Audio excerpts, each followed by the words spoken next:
लोग कहेंगे कि विनय बिहारी आपको हम जिताएंगे तो ये पगड़ी बांधूंगा। पगड़ी बांध लूं, कोई जोरदार ताली बजाइए, आप सभी जोरदार ताली बजाइए और कहिए विनय बिहारी जिंदाबाद, विनय बिहारी जिंदाबाद, दिनेश लाल यादव निरहुआ जिंदाबाद, श्री ब्रजेश पाठक जिंदाबाद, श्री ब्रजेश पाठक जिंदाबाद, जोगापट्टी की जनता जिंदाबाद।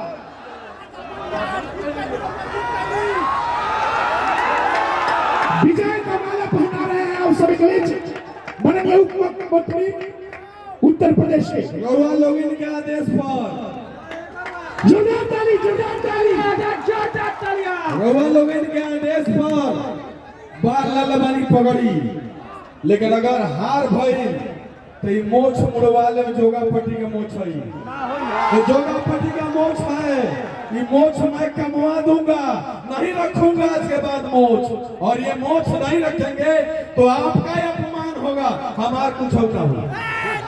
काहे कि पगड़ी रउआ काला पर बोलना बनी। एगो बात बताई, 5 साल पर आवेलो, पैसा बांटेलो, आ कबो चढ़ल लालटेन पर, उतरल तो चढ़ल हाथी पर, अब आइल बड़ा नाव पर, इनकर नाव चलता रोड पर। जब बढ़ावा आवेला तो नदिया में नाव काहे ना चलवावेलो, चलवावे के चाहिए नु, आगे ना चलवाओ सही। तो 5 साल पहले हनुमान जी आप बानर बन गए, हनुमान जी बन गए तो जीतो रहे, बानर बन गया हो दूसरे है सिंपल पर, दूसरे है सिंपल पर।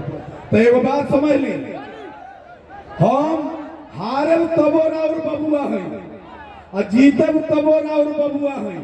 अब रउआ अपना बबुआ के देखे के बा, विनय बिहारी के देखे के बा, काहे कि विनय बिहारी अगर किसी को बनाया नहीं है तो किसी का बिगाड़ा भी नहीं है। कोई माई का लाल नहीं कह सके कि विनय बिहारी किसी को बिगाड़ा है। इसलिए आप सबसे सबके उसे हाथ जोड़ के कहतनी, हमरा दीवाना है, अपनी आंखों में हमें बसाए रखना, अपने सीने से हमें लगाए रखना। मैं इस देश का दीवाना हूँ, इस क्षेत्र का दीवाना हूँ, लौरिया जोगापट्टी का दीवाना हूँ। इस दीवाने को दीवाना बनाए रखना। जोरदार ताली बजाइए, जोरदार ताली। आपके लिए हूँ मैं, आपका हूँ मैं।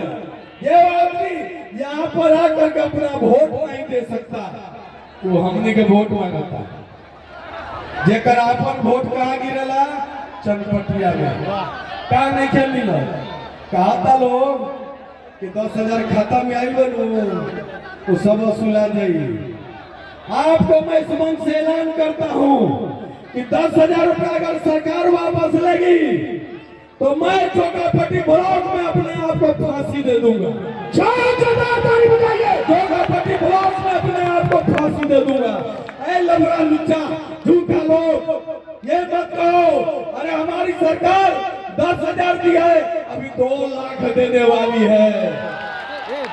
बनई बजाता ना, बनई बजाता कैसे पद रहेला तो कद रहेला। अभी बहुत काम बाकी बा, अभी आधा रोड बनवाले बानी।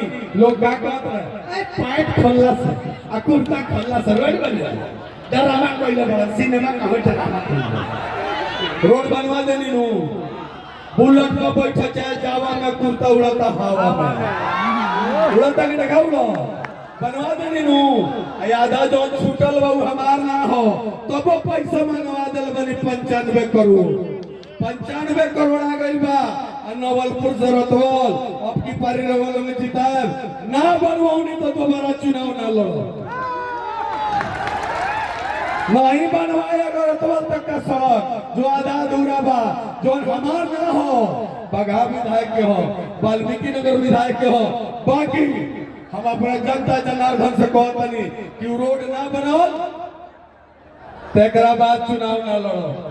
हम कहले नहीं नवलपुर भाषण में क्या कहे लो, पैसा लगे विधायक की वोट के बैठे बड़ा बोल खुल गई। विनय बिहारी पैसा घोटे वाला आदमी ना हो, ना कोनो जरूरत बा। हम बहुत बात ना करो काहे कि हमरा आराम लगता रौरा मुंह पर घाम लगता। हम थोड़े में बात कहो कि हई पगड़ी रही आ कहीं मोछ रही कि रौरा ऊपर बा कि पगड़ी रही कि मोछ रही। ऐसे तमाम शांति से बैठी, ऐसे तमाम साथी लोग के कहो, तमाम नौजवान भाई लोग के कहो कि केकरो फेरा में नहीं के आवे के, जात पात के सब बंधन तोड़ दी। मोदी जी बरवा कोइले बना मने ईमान धर्म से बोलिए।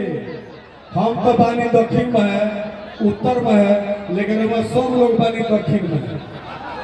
एगो बात बताई, 400 से 1100 मिलता, पेंशन मिलता, किसान के पैसा मिलता, 6000 से 9000 भई, मेहरारू लोग के खाता में 10,000 जाता। एक आदमी कहता कहना घूमता नहीं, हमको क्या वोट मांगे आ तो वोट कोई सन मेहरारू लोग में जाके मांगी, वही लोग के 10,000 आइल बा। तो हम कहे भाई वो लोग के 10,000 आइल बा मेहरारू लोग के, तो ये बताई रौरा मेहरारू के आइल बा आ तो हाँ हमरो मेहरारू के आइल बा, तो हमारा थोड़े आइल बा। तो हम कहे अच्छा मेहरारू राउर हिया के दोसर के हिया। जब मेहरारू राउर हिया तो 10,000 मेहरारू के खाता में आवे, अच्छा 10,000 मर्दाना के खाता में आवे, का दिक्कत है? यही से हम तमाम साथी लोग के ई बात कहते सरकार जितना योजना लागू कैले बा उमे कोनो योजना बंद होखे वाला नहीं है, गलत फहमी में नहीं कर रहा है। आई पगड़ी पर ध्यान देवे के बा, ना तो मोच खत्म हो जाई, जोगापटी के शान चल जाई, लौरिया के शान चल जाई।